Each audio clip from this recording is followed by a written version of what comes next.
industry or the startup ecosystem. I think the turnout was very good, the engagements, the presentations, the ideas, the responses, the active participation in every respect. It is something that demonstrates Team India spirit. And I'm reminded of what Mahatma Gandhi had once said during the freedom movement, that a small group of determined and like-minded people can change the course of history. It is a very famous quote that he had made in the early stages of the freedom struggle.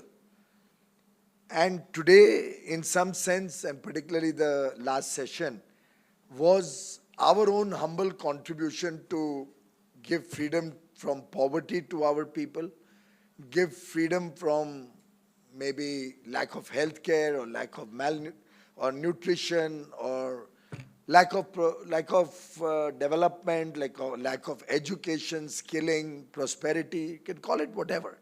And if we have to free 141 crore by last count, expected to go up to 160 crore, my own gut feeling is we'll stop at about 150, 152, 53 and then start tapering down, because I think the world is not factoring in, or statisticians are not factoring in, the fast pace of education and awareness about population.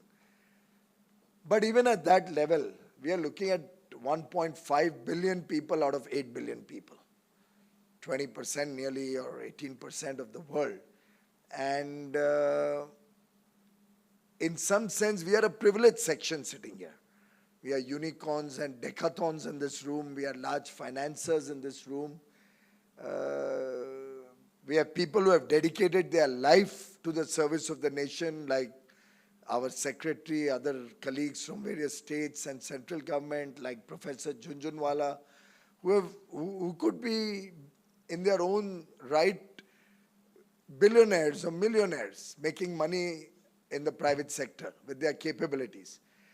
And Professor Jhunjhunwala, instead of sitting and sweating it out at the IIT Madras campus many years after retirement, or even in the years he served in Delhi to help us get technology focused, he could jolly well have, instead of that, been doing his own startups with the kind of ideas he has, the kind of startups he has mentored.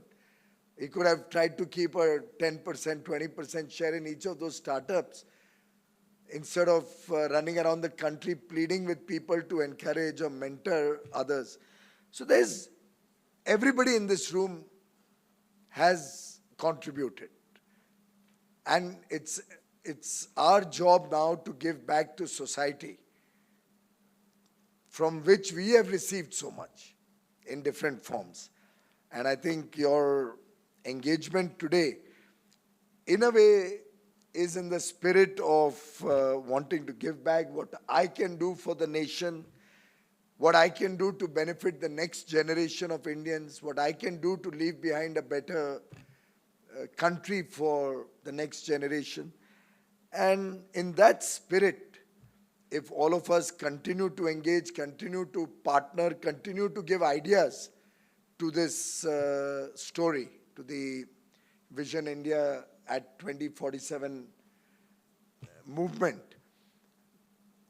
then the optimistic scenario will surely prevail, Mr. Pal. I'm, of course, very optimistic. I feel restless at anything less than 40 trillion.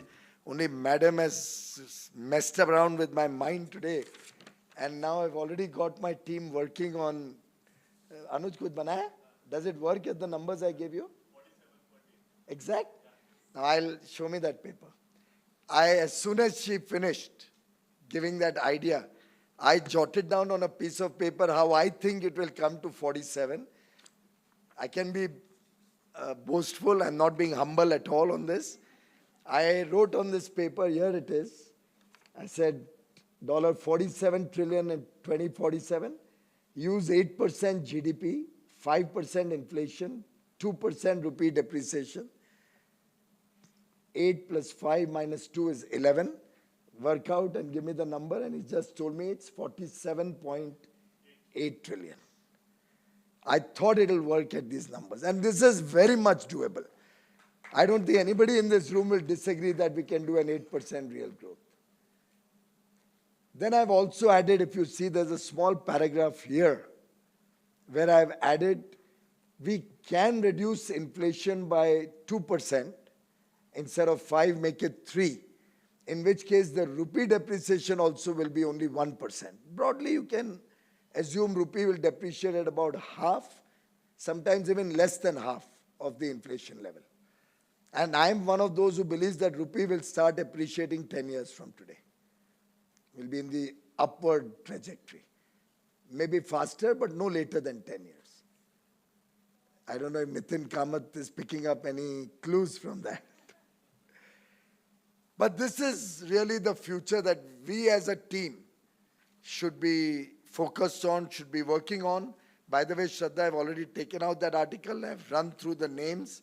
We also, it starts with Alia Bhatt and has some really very, very interesting founders of different startups in this compilation. And they've said it's only the beginning. There'll be many more to come.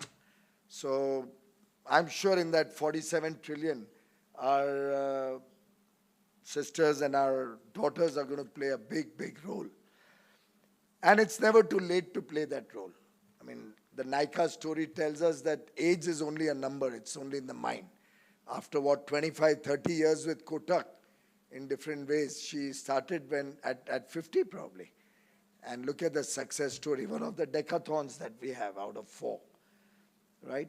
Yesterday, Bengaluru was being a little boastful about the 40 unicorns. And we're trying to suggest everything is in Bengaluru. So while I'm in Bengaluru, I recognize and respect that. But a word of caution for all of you from Bangalore, that you better start, don't get complacent, move little faster, because Mumbai is not too far behind. मैं मुंबई से आता हूँ, मेरे को लगा ये हो क्या रहा है यहाँ पे, तो I took out the statistics. Mumbai is at 35. So Manisha ji, better take this message back to Devendra Fadnavis and Eknath Shinde ji. They are at 40 unicorns, you are at 35. Sorry, not Mumbai. Delhi is at 35 Sir, unicorns. we are 27. I'm coming to you. No, you're not 27. You are 17. 27. जो मेरे पास 107 की list है madam, हम भी है. तो आप मुझे नाम दीजिए. But Delhi is at 35, fast catching up. Mumbai is still behind, so I wanted to give everybody a message that you be cautious, don't get complacent. You better put your act together. This is a very low number. We need to get the financial capital activated. Otherwise, yesterday Mr. Bommai has already made a comment publicly saying that at this speed at which Bengaluru is going, we'll displace Mumbai as the financial capital. I'm only saying this in the spirit of competitive yet collaborative federalism. We want to see cooperation, but we want to ignite the spirit of competition amongst different states, different startups also. Similarly, we should see that competition amongst our incubators. I don't know whether we have a directory of incubators, how much of it is in public domain, whether we have all the facilities, the strength areas, the kind of mentors that are there with their CVs, whether they are focused on particular areas, whether we have a compendium of that out in public domain. If not, I would urge the department to immediately come out with a compendium. It should have necessarily mentors, details, and any specialities that are associated or any prominent names, so that people can also start picking and choosing incubators where they feel they can get the best. Similarly, we must see a second round of incubators being encouraged. For example, we have 40 plus campuses of NIFT, NID, Institute of Packaging, Institute of Foreign Trade, and the Leather Development Institute. Those 40 campuses, or the 7 textile research institutes, These are low-hanging fruits. They have research cells, they are already into innovative stuff, they have scientists in their teams. Maybe if industry can be, and they have actually board of governors which is industry-led. They are all autonomous bodies. So we should look at all of these also becoming incubators. I'm only giving this as a suggestion. Then pick up the thread from that and find out where else we can have incubators in the emerging towns. That's a new terminology which will be an outcome of this particular vision at 2047 meeting. Similarly, I think with G20 coming up and with the effort to have a Startup 20 launched during our presidency, which will then become a permanent feature, I hope, and I'm sure it will be. The way Prime Minister Modi is driving the whole initiative from the front, and you saw the adulation that India was getting in Bali. And I don't know if you have heard the comments of the US administration. I think we may have just tweeted it also. Yesterday at a press briefing of the White House, when they were asked about the G20, the comment they made was, it was the whole response was about India, that India played a decisive role. Is that the right word? Essential. India played an essential role, basis which today we were able to come up with a communique. Otherwise, as you may be aware, through the G20 presidency of Indonesia, all our ministerials, everywhere, we could not come out with a communique, we only came out with chair's text, which is what the chair designs a kind of report card of the proceedings and issues it. Nobody in the room may necessarily agree with it. So finally, at the end of it, we got everybody together. The entire text is based on the Prime Minister's now famous statement, this is not an era of war. His statement that dialogue and diplomacy will have to prevail.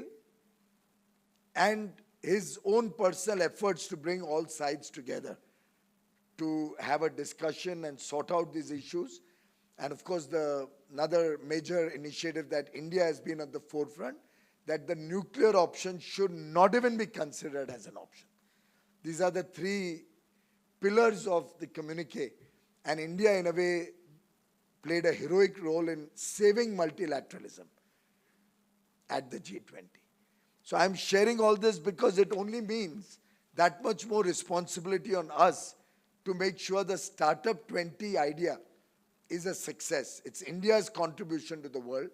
So we all will have to put in our best foot forward. It can't be a government engagement. It will have to be a collective effort of industry to make Startup 20 a success. It will also be an opportunity for us to showcase to the world our ecosystem, the way we are promoting it, the passion of our young boys and girls with which we are working in the startup ecosystem, the professionalism in our entire plans for the startups, and how we are trying to create this team spirit. And, team can have maybe one or two connotations. We could have T for technology very clearly when it comes to our startup systems. E could be entrepreneurship. We could have efficiency. We could have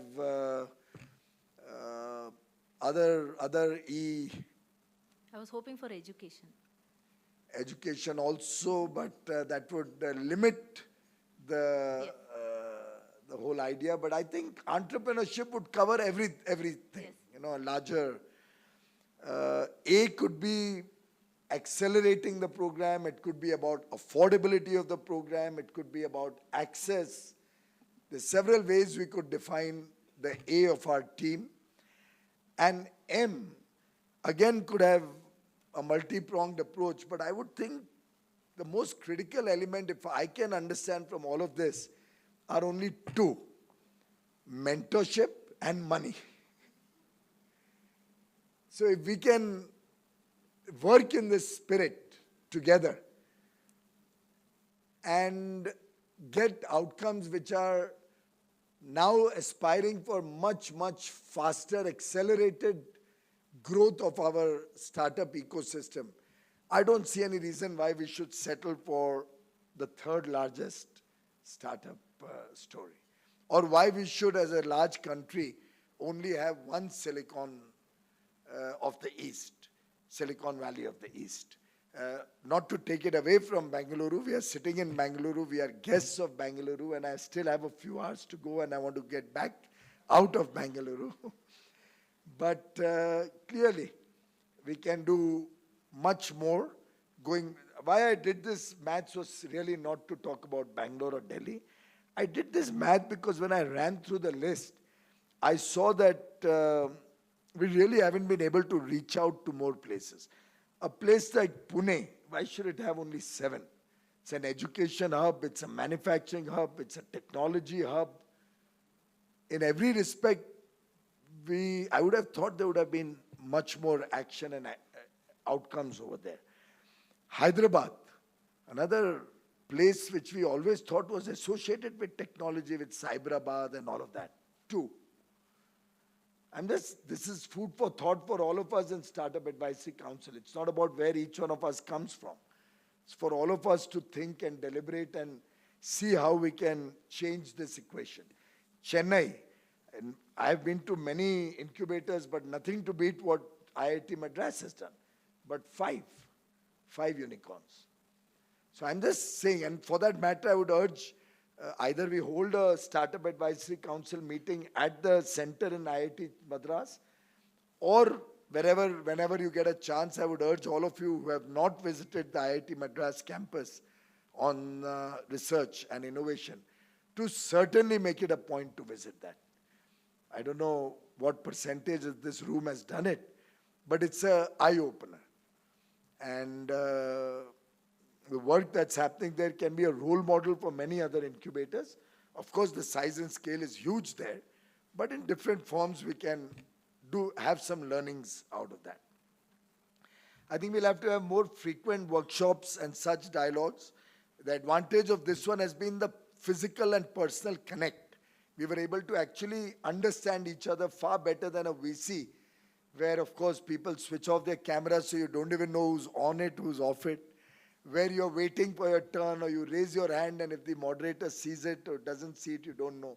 I think this two-way traffic and engagement was also very interesting. And the advantage of an offsite is that you remain focused on the subject. You're not in and out. I was a little in and out because I have some international commitments. I had to fulfill some VC with my Canadian counterpart for the FTA with Canada and stuff like that. But all in all, I think a very, very successful engagement. Big thank you to all the participants. A big thank you to the Startup India team for the wonderful work they have done. Big thank you to all the participants of the various sessions. And we've had some very engaging outcomes. I mean, I actually have a output of all the discussions and what has been has come out of it. Maybe you can sanitize it and then circulate it to everybody, because in a way this will encapsulate the big picture of our two-day workshop and the discussions. Just make sure that it's covers everything and remove some of the ordinary things. I mean, there's creates small things which can easily be eliminated, so that it's crisp reading and can become a little bit of a calendar item for everybody to see if they are able to address some of the ideas that we have got out of this workshop. So thank you very much. As they say, the work does not end here. I would like to believe this is just the beginning of a new journey. Vision India at 2047. Goalposts have been changed by Madam, and now with this new goalpost before us, let us see if we can change the needle, we can move the needle in the national mindset and change the people's often, the doom and gloom or scenario of despair that is there in certain sections of society. I don't believe most of India does go with that mindset. And of course, political election results do seem to suggest that most India doesn't go with that negativity and the mindset of failure. Most of India is positive today. Most of India wants to be positive, wants to think about the future with confidence. And all of us will be the torchbearers of that positivity, of that confidence, which I hope we take away from Bangalore. Thank you very much.